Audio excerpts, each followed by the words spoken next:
Hi, my name is Hitesh and you are watching Metasploit Extreme on Kali Linux.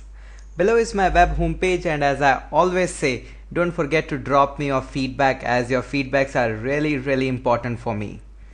In this video we will talk about the payloads.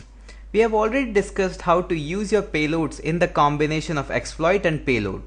But in this video we will only focus on the payloads and we will try to explore them in a bit. Also, we will learn a few techniques by which we can evade the nasty antiviruses. Yes, it is possible that your payloads can be undetectable by the antiviruses. This feature is quite very awesome in the pro version, but since we are stuck to the free version of Metasploit, so we will focus how we can do maximum by using the free version and the payloads. So many times you will need a payloads that you can generate at an instant and can forward it to the victim. Victim will just open your payload and will get connect to it. No need of exploitation, and various scenario we will create in the videos, but at a later stage. Now what we have done so far is rather pretty simple. I have got my machine, just only my Kali Linux up and running, and I have already started my MSF console. Also, as always, I have done my homework and I have written all the commands for you so that you can also use it. So let's have a look how we can actually proceed further. So for that we are using a very simple payload. First of all, you can simply search any kind of payloads, or you can do show payloads also. So let's do a show payloads, and there are a couple of list of payload which will be available for us in just a second.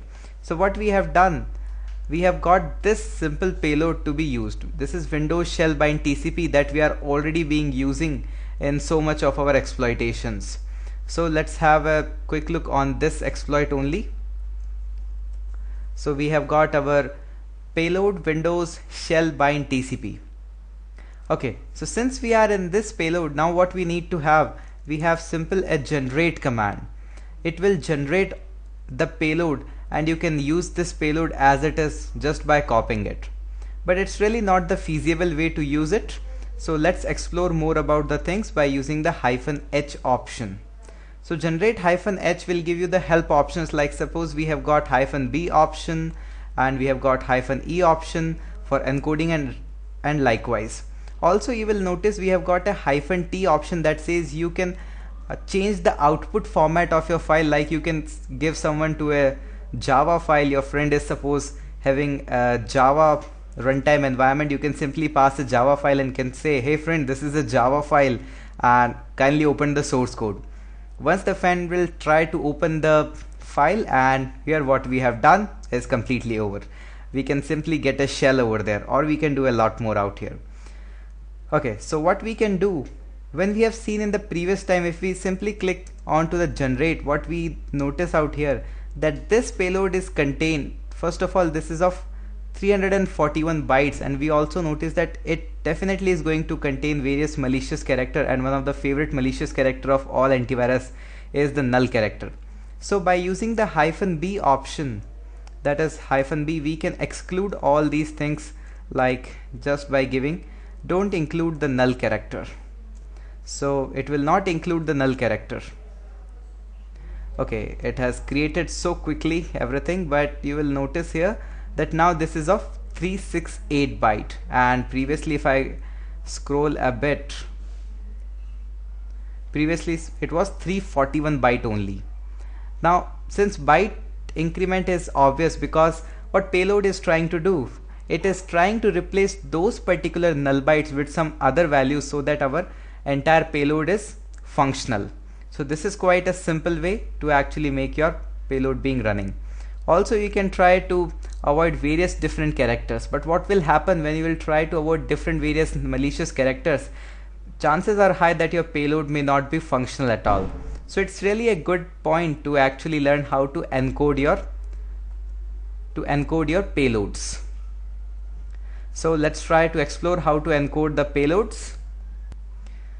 But really it's a hard way to actually learn all these things. So what I do usually is I actually tells it to show me all the encoders which are available. So there are lots of encoders being available. Let's say this one is displaying rightly on the screen, so let's try to use it. To use any of the any of the encoder, it's really simple. You can first of all give it a generate -h option, and there you will find that there is a nice option that says -e to use any encoders. So for example, let's use this encoder, that is x86 a /, then it's non-alpha.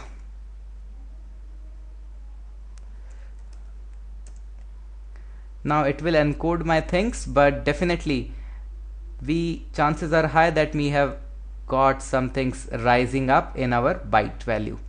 Yes, we have got 489. So the different times you are going to encode it, definitely you are going to find it much more obvious. So what we can do, we can use different types of encoding techniques, and we can also iterate through our encoding practices. So what we have done here so far, let's try to write a bit more complex command and to simply find out what is out there for us. Okay, so what we have out here is we have used a -b option, and as I've already discussed, it's a simple option to exclude the null character. And we have just now seen -e option, that is x86. Now this time I'm using a Shakitaga Nai encoder. This encoder is really powerful, and you will find a lot about it if you'll read by yourself on the internet. This is really a best encoder so far we have got, because it has got a XOR based mechanism, and we will read more about Shakitaga Nai in the later videos. Also, if you'll do a generate -h, you will find this -f command that says you can have your output file wherever you want. In this case, I want it in /root/msfu file name.txt.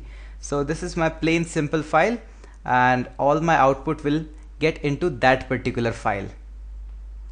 Oops, the directory was not there. So what I can do, I can have it in the msf.txt. I'll have it in the /root folder only. Okay, so it says writing 1825 bytes, and that are really quite a byte. Some exploit may not allow you to put this much of byte into it. So make sure that you use everything according to you. Now one more important aspect that I would like to discuss is how to actually make your file encoded in the different formats. For that I am using a -h option, and here you will find we have got a -t option. Now this option is really one of my favorite one. What I usually like to do is putting a -t option, and then suppose I want a Ruby file, Perl file, or anything file, and most of the time if your victim is the new one, he might be using a C file. So let's generate an encoder in the C format, just give it to the victim, and everything is done.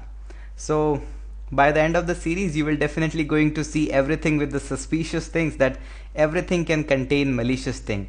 At the later stage, we are also going to bind our files and do a lots of stuffs that you can't even imagine with the Metasploit. So this was all about the payloads. Thank you so much for watching, and keep enjoying the stuff.